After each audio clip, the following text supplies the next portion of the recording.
Hello friends, welcome to our channel Edu Gyan. दोस्तों, एडु ज्ञान के ऑनलाइन प्लेटफॉर्म पे आप सभी का स्वागत है। अपना जो राजस्थान जीके की सीरीज चल रही थी राजस्थान सामान्य ज्ञान, उसमें अपन कवर कर रहे हैं राजस्थान के 30 महत्वपूर्ण क्वेश्चंस जो कि आपके किसी न किसी एग्जाम्स में बार बार पूछे गए हैं। और ये वाला वीडियो आपके रीट, एलडीसी, पुलिस, वन रक्षक और सीईटी में काफ़ी उपयोगी साबित होगा।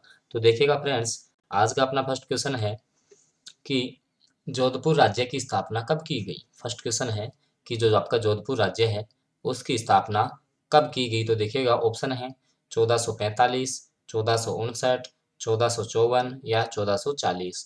तो देखिएगा कि जोधपुर की जो स्थापना है, बात करें अपन जोधपुर की, तो आपका जो जोधपुर है उसकी स्थापना 1459 में, 1459 ईस्वी में राव जोधा के द्वारा की गई थी। जोधपुर की स्थापना सन 1459 में राव जोधा के द्वारा की गई थी। ऑप्शन नंबर बी 1459 इस क्वेश्चन का आपका करेक्ट आंसर होने वाला है। अगला क्वेश्चन देखिएगा कि जोधपुर राज्य की स्थापना किसने की थी। तो अभी अपन ने डिस्कस किया है कि आपका जो जोधपुर राज्य है उसकी स्थापना राव जोधा के द्वारा की गई थी। ऑप्शन नंबर बी इस क्वेश्चन का आपका करेक्ट आंसर होने वाला है। आगे देखिएगा, आगे अपन चर्चा करते हैं कि भारमल, जो कछुआ वंश के जो राजा थे भारमल, उन्होंने अपनी पुत्री जोधाबाई का विवाह अकबर के साथ कब किया। तो देखिएगा, सबसे पहले जो मुगलों के साथ वैवाहिक संबंध थे, काफी इंपॉर्टेंट क्वेश्चन है ये कि मुगलों के साथ सर्वप्रथम मुगलों के साथ सर्वप्रथम जो वैवाहिक संबंध हैं, वो जो आपकी जयपुर रियासत थी, कछवाहा जो वंश था, उसके जो राजा थे भारमल, उनके द्वारा स्थापित किए गए।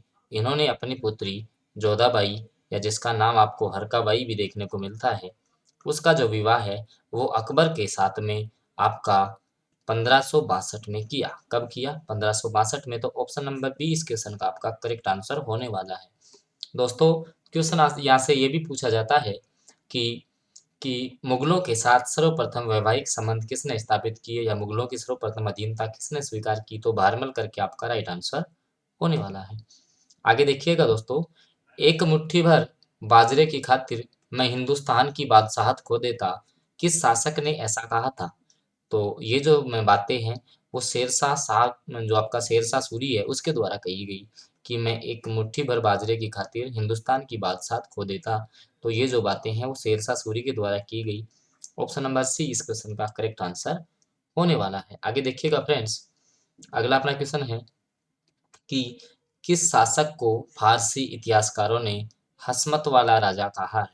हसमत वाला जो राजा है आपका, काफी इंपॉर्टेंट क्वेश्चन है। हसमत वाला शासक किसे कहा जाता है। तो आप सबको पता है कि जो मालदेव हैं उनको हसमत वाला राजा कहा जाता है। ऑप्शन नंबर बी इस क्वेश्चन का करेक्ट आंसर होने वाला है। दोस्तों, क्वेश्चंस आपको पसंद आ रहे हैं तो वीडियो को लाइक कीजिएगा। चैनल पर नए हैं तो आप इसको सब्सक्राइब कर लीजिए, साथ में बेल आइकन के चिन्ह को प्रेस कर लीजिए ताकि आगामी जो वीडियोस है उसकी नोटिफिकेशन आपको समय पर प्राप्त होती रहे। आगे देखिएगा फ्रेंड्स, अगला क्वेश्चन है अपना कि महाराणा प्रताप की मृत्यु महाराणा प्रताप की मृत्यु किस स्थान पर हुई थी। महाराणा जो प्रताप हैं उनकी मृत्यु कौन से स्थान पर हुई थी।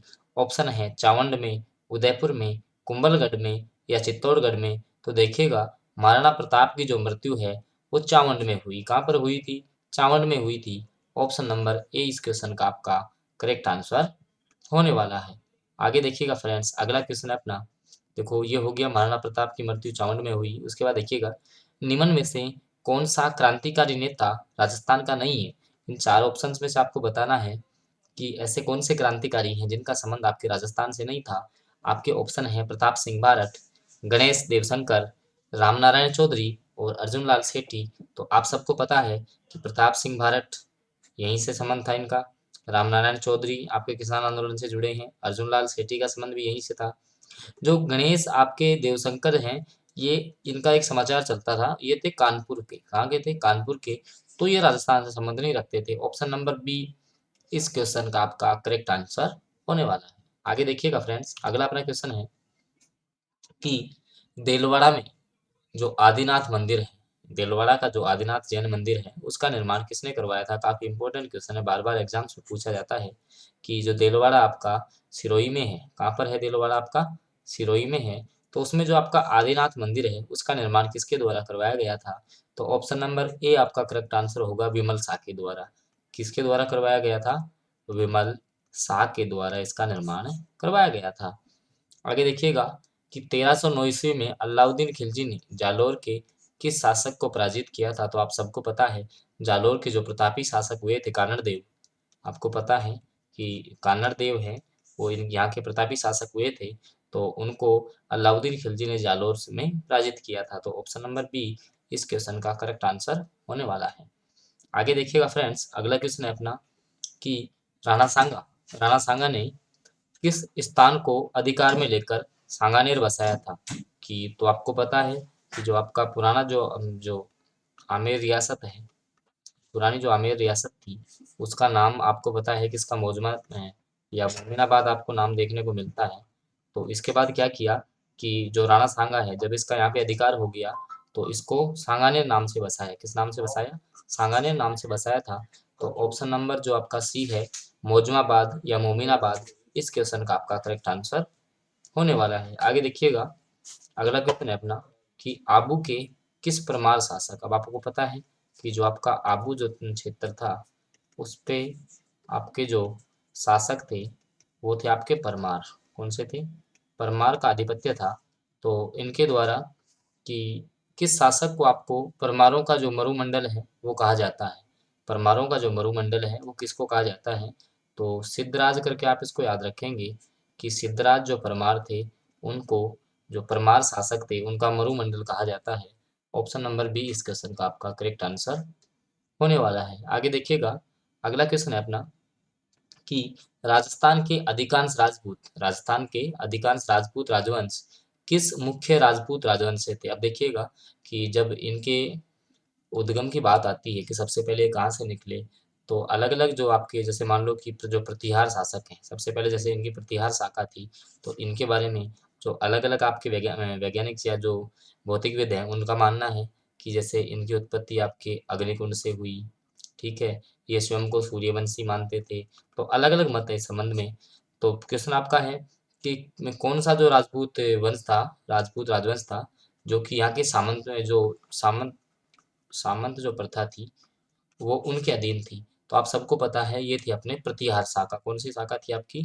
प्रतिहार शाखा थी। तो ऑप्शन नंबर बी इस क्वेश्चन का आपका करेक्ट आंसर होने वाला है। उसके बाद देखिएगा कि राजस्थान के मध्यकाल में किस राजपूत वंश को, कि आपका जैसे मान लो कि गुर्जरेश्वर, कहने का मतलब कि जो आपका कौन सा राजपूत वंश था, अब जैसे मान लो कि भाई इसकी अलग अलग आपकी शाखाएं हुई, जैसे राठौड़ हो गया, ठीक है, एक आपका प्रतिहार हो गया, तो इनमें से कौन से थे जिनको कि आपको जो कहने का मतलब कि आपका गुर्जरेश्वर कहा जाता था, तो ऐसी कौन सी शाखा थी? अब देखो ये क्वेश्चन आपको वैसे देखने को नहीं मिलेगा, हालांकि आपको पता है कि भाई ये जो प्रतिहार शाखा थी। तो ऑप्शन नंबर ए इस क्वेश्चन का आपका करेक्ट आंसर होगा। इसको ध्यान में रखना है कि जो मध्यकाल था उसमें कौन सा आपका जो राजपूत राजवंश था जिसको गुर्जरेश्वर के नाम से जाना जाता था। तो ऑप्शन नंबर ए आपका करेक्ट आंसर होने वाला है। अगला क्वेश्चन देखिएगा, अगला जो अपना क्वेश्चन है कि चावड़ा राजपूत राजवंश का शासन राजस्थान में कहाँ था? तो आप सबको पता है कि जो आपका सिरोही क्षेत्र है, बात करें सिरोही क्षेत्र की, जो आपकी आबू तहसील है उसके आसपास आबू तहसील, और इसके संबंध में अपन ने एक क्वेश्चन का भी डिस्कस किया है कि जो आपका आदिनाथ मंदिर है जिसका निर्माण आपके विमल शाह के द्वारा करवाया गया था, इसका निर्माण किसके द्वारा करवाया गया था? विमल शाह के द्वारा करवाया गया था। तो इस क्षेत्र में आपके जो राजपूत राजपूत राजवंश की चावड़ा शाखा थी, कौन सी थी? राजपूत जो राजवंश था आपका उसकी चावड़ा शाखा थी। तो चावड़ा शाखा कहाँ पर थी? आबू में। ऑप्शन नंबर डी आपका करेक्ट आंसर होने वाला है। इसके बाद देखिएगा कि निम्न में से गुर्जरों द्वारा अपनी राजधानी कहाँ बनाई गई? सबसे पहले तो आपको पता है कि इनका जो प्रारंभिक क्षेत्र माना जाता है वो जालोर के आसपास था। ठीक है भाई, जालोर के आपने सुना होगा सोनगरा चौहान, ठीक है, इसके आसपास था। तो जो जालोर का एक स्थान है भीनमाल, कौन सा है आपका? भीनमाल। वहां पर इन्होंने अपनी प्रारंभिक जो राजधानी थी वो बनाई थी। तो ऑप्शन नंबर सी इस क्वेश्चन का आपका करेक्ट आंसर होने वाला है भीनमाल। आगे देखिएगा, अगला क्वेश्चन है अपना कि राजस्थान का प्रवेश द्वार। अब आपको पता है कि राजस्थान का, देखो यहाँ से जो राजस्थान के जो उपनाम है, जैसे मान लो कि राजस्थान का सिंह द्वार, जो राजस्थान का जो सिंह द्वार है वो अपन बोलते हैं अलवर को। किसको बोलेंगे? अलवर को।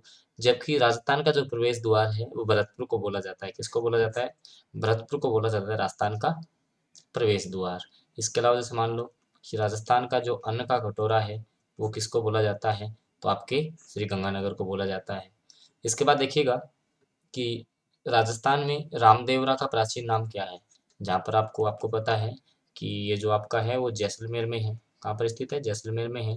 जहाँ पर कि आपका भाद्रपद द्वितीया से भाद्रपद द्वितीया से एकादशी तक मेले का आयोजन होता है। तो इसका प्राचीन नाम क्या है? तो रुणेचा करके आप याद रखेंगे। ऑप्शन नंबर जो बी है वो इस क्वेश्चन का आपका करेक्ट आंसर होने वाला है। आगे देखिएगा, अगला क्वेश्चन है अपना कि राजस्थान में मत्स्य महाजनपद की राजधानी विराट नगरी का उत्खनन किसने करवाया था? तो आप सबको पता है कि जो आपका मत्स्य जो जनपद था, भाई जो मत्स्य आपका जनपद था उसकी राजधानी थी आपकी क्या? विराटनगर। और जिसको अपन आपके मौर्य संस्कृति के रूप में देखते हैं। किसके रूप में देखते हैं? आपकी जो मौर्य संस्कृति है, यहाँ के जो मौर्य संस्कृति के अवशेष यहाँ से प्राप्त हुए हैं, तो इसकी जो उत्खनन था वो किसके द्वारा करवाया गया था? तो दयाराम साहनी के द्वारा। ऑप्शन नंबर जो बी है वो इस क्वेश्चन का करेक्ट आंसर होने वाला है कि दयाराम साहनी द्वारा जो आपका विराटनगर है उसका उत्खनन करवाया गया था, जो कि आपके मत्स्य जो जनपद था उसकी राजधानी थी। आगे देखिएगा कि राजस्थान में महिषासुर मर्दिनी की प्राचीनतम जो मूर्ति है वो किस स्थान से प्राप्त हुई है? अब देखिएगा, कालीबंगा, यहाँ से तो आपको पता है कि जो जुते हुए खेत हैं, जुते हुए खेत, इसके प्रमाण आपको कहाँ से मिले हैं? कालीबंगा से। बात करें गागरोन की, तो आपका यहाँ पर क्या है? जलदुर्ग है। कैसा दुर्ग है? जलदुर्ग है। बात करें रेड, ये आपका पड़ता है टोंक के अंदर, ठीक है, क्योंकि ये जो आपका जो प्राचीन जो धातु नगर है वो उसको बोलेंगे। एक आपका नैनवा, तो यहाँ पर आपका जो है वो महिषासुर जो मर्दिनी है उनकी एक प्राचीनतम मूर्ति प्राप्त हुई थी। तो ऑप्शन नंबर डी इस क्वेश्चन का आपका करेक्ट आंसर होगा। ऑप्शन एलिमिनेशन से इस क्वेश्चन का आप आंसर तक पहुंच सकते हैं। काफी अच्छा क्वेश्चन है, किसी गाइड में आपको देखने को नहीं मिलेंगे इस प्रकार के क्वेश्चन। अगर आपको क्वेश्चन पसंद आ रहे हैं तो वीडियो को लाइक कीजिएगा। आगे अपन चलते हैं। अगला अपना कि राजस्थान में त्रिपुरा सुंदरी का प्राचीन मंदिर कहाँ पर स्थित है? तो राजस्थान में जो त्रिपुरा सुंदरी है उसका जो फेमस मंदिर है वो आपके बांसवाड़ा में स्थित है। कौन से में? बांसवाड़ा जिले में स्थित है। ऑप्शन नंबर बी इस क्वेश्चन का आपका करेक्ट आंसर होने वाला है। आगे देखिएगा, अगला क्वेश्चन है अपना कि किस स्थान पर नेहर खां की मीनार स्थित है? किस स्थान पर आपके नेहर खां की मीनार स्थित है? तो जो नेहर खां की जो मीनार है, बात करें नेहर खां मीनार की, तो ये वाली जो मीनार है आपकी वो कोटा राज्य में स्थित है। कोटा जिले में स्थित है। राजस्थान राज्य के कोटा जिले में स्थित है। ऑप्शन नंबर ए इस क्वेश्चन का आपका करेक्ट आंसर होने वाला है। आगे देखिएगा कि संस्कृत भाषा में रचित राजस्थान का जो प्रख्यात ग्रंथ है एकलिंग महात्म्य, उसके रचनाकार कौन है? तो आपको पता है कि जो एकलिंग जो प्रशस्ति या फिर आपके जो एकलिंग महात्म्य है उसके रचनाकार आपके राणा कुंभा है। कौन है? राणा कुंभा है। राणा कुंभा द्वारा ये लिखा गया था। हालांकि जैसे और भी जैसे आपका संगीत मीमांसा है या संगीत प्रबंधन है, ये सब जो भी महाराणा कुंभा की जो रचनाएं हैं उनसे संबंधित क्वेश्चन आपके एग्जाम में पूछा जाता है। तो उसी में से एक है कि जो आपका राजस्थान का जो प्रख्यात ग्रंथ है जो कि संस्कृत भाषा में, जैसे क्वेश्चन आपका यहाँ से भी ऐसे भी आ सकता है कि एकलिंग जो आपका महात्म्य है वो कौन सी भाषा में लिखा गया है? तो इसकी जो भाषा है आपकी वो है संस्कृत। कौन सी भाषा है इसकी? ये आपका संस्कृत भाषा में लिखा गया है। और ये किसके द्वारा रचित है आपके? तो राणा कुंभा द्वारा ये रचित है। ऑप्शन नंबर बी इस क्वेश्चन का आपका करेक्ट आंसर होने वाला है। आगे देखिएगा कि राजस्थान में किस स्थान से आपका जो जौहर है उसके प्रमाण मिलते हैं? सर्वप्रथम की बात कर रहा है। तो आप सबको पता है कि 1301 में आपका जो रणथंबोर है, जो आपका रणथंबोर है, वहाँ उस पर आक्रमण किया गया था। किसके द्वारा? अलाउद्दीन खिलजी के द्वारा। किसके द्वारा? अलाउद्दीन खिलजी के द्वारा आक्रमण किया गया था। और उस समय यहाँ के शासक थे हम्मीर देव। कौन थे? हम्मीर देव यहाँ के शासक थे। तो उन जो पहला जो आपका जोहर हुआ था वो उनके समय में हुआ था। तो ऑप्शन नंबर सी रणथंभौर इस क्वेश्चन का आपका करेक्ट आंसर होने वाला है। आगे देखिएगा, अगला क्वेश्चन है अपना कि राजस्थान में प्रसिद्ध जो आपकी ऊषा मस्जिद है, ये उखानी आपका ये है ऊषा मस्जिद, ठीक है, ऊषा मस्जिद। तो देखिएगा, आपकी जो ऊषा मस्जिद है वो आपकी भरतपुर की बयाना तहसील में स्थित है। कहाँ पर है? भरतपुर की जो बयाना तहसील है वहाँ पर जो आपकी प्रसिद्ध ऊषा मस्जिद है वो स्थित है। तो ऑप्शन नंबर बी इस क्वेश्चन का आपका करेक्ट आंसर होने वाला है। आगे देखिएगा कि निम्न में से कहाँ पर एक मीनार मस्जिद स्थित है? राजस्थान में कहाँ पर आपकी जो एक मीनार मस्जिद है वो स्थित है? तो एक मीनार जो मस्जिद है वो आपकी जोधपुर जिले में स्थित है। कहाँ पर है? जोधपुर जिले में स्थित है। ऑप्शन नंबर बी इस क्वेश्चन का आपका करेक्ट आंसर होने वाला है। आगे देखिएगा, अगला क्वेश्चन है अपना कि राजस्थान का प्रसिद्ध जो आपका चंद्रमहल पैलेस है वो कहाँ पर स्थित है? तो आप सबको पता है कि जो चंद्रमहल पैलेस है वो आपका जयपुर जिले में स्थित है। ऑप्शन नंबर सी इस क्वेश्चन का करेक्ट आंसर होने वाला है। आप अगला क्वेश्चन अपना राजस्थान के किस क्रांतिकारी ने जो आपके लॉर्ड होर्डिंग हैं उन पर बम फेंका था? तो आप सबको पता है कि जो जोरावर सिंह भारत थे, जोरावर सिंह भारत उनके द्वारा कि आपका जो लॉर्ड होर्डिंग की जो गाड़ी थी उस पर बम फेंका गया था। तो ऑप्शन नंबर बी है वो इस क्वेश्चन का करेक्ट आंसर होने वाला है, जोरावर सिंह भारत। और आज का अपना जो लास्ट क्वेश्चन है कि कछवाहा वंश के किस शासक ने ब्रिटिश ईस्ट इंडिया कंपनी से संधि कर ली थी? तो इसका जो आपका राइट आंसर है वो होगा जगत सिंह। किसके द्वारा? जो आपका जगत सिंह द्वितीय था, जगत सिंह सेकंड, उसके द्वारा ईस्ट इंडिया कंपनी के साथ संधि की गई थी। और ये कहाँ के शासक थे? आपके जयपुर के शासक थे। तो दोस्तों कैसे लगे आपको क्वेश्चंस? अगर क्वेश्चंस आपको अच्छे लगे हैं, क्वेश्चंस का लेवल आपने देख लिया होगा, तो वीडियो को लाइक कीजिएगा। चैनल पर नए हैं तो आप इसको सब्सक्राइब कर लीजिएगा, क्योंकि आपका जो रीट जो मुख्य परीक्षा है जिसका आयोजन आपका फरवरी माह में प्रस्तावित है, तो उसके लिए राजस्थान जीके का लगभग आपको पता है कि 70% वेटेज आपके राजस्थान जीके का है। तो उस एग्ज़ाम के संदर्भ में ये वीडियो काफ़ी आपके लिए हेल्पफुल होगा। तो इसी प्रकार के वीडियोज़ की अपडेट पाने के लिए आप बेल आइकन के चिन्ह को भी प्रेस कर लें, ताकि ऐसे वीडियोज़ की नोटिफिकेशन आपको समय समय पर प्राप्त होती रहे। तो ओके फ्रेंड्स, मिलते हैं अगले वीडियो में।